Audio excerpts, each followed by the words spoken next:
Hello guys, কি অবস্থা সবার? আগে এই ভিডিওটা দেখেন, তারপরে এই ভিডিওর ফানি কমেন্ট পড়া হবে। A few moments later. তো আমি যদি বাংলাদেশের প্রধানমন্ত্রী হই, সোহরাওয়ার্দী উদ্যানে আমার একটা মূর্তি বানায় রাখবো রাবারের।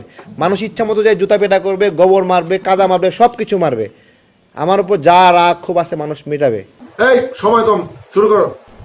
तो रुको जरा सबर करो। 3.5 বার জন্মাতে হবে প্রধানমন্ত্রী হতে। ভাই তুই মরার পরে প্রধানমন্ত্রী হইবি না ভাই? পাগলের সুখ মনে মনে, রাত হইলে তারা গনে। প্রধানমন্ত্রী নয়, পতিতার মন্ত্রী হতে পারো। তুই হবি ঢাকা সিটির বাথরুমের দারোয়ান, মানুষের কাছ থেকে টাকা উঠাবি। 5000 বার জন্ম নিলে প্রধানমন্ত্রী হতে পারবি না। কুকুরে কেউ জুতা মারে না, কারণ জুতারও একটা ইজ্জত আছে।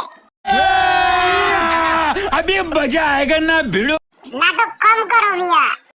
আম তারেককে ডিম থেরাপি দেয়া হোক, সুইপার হলেই মানাবে।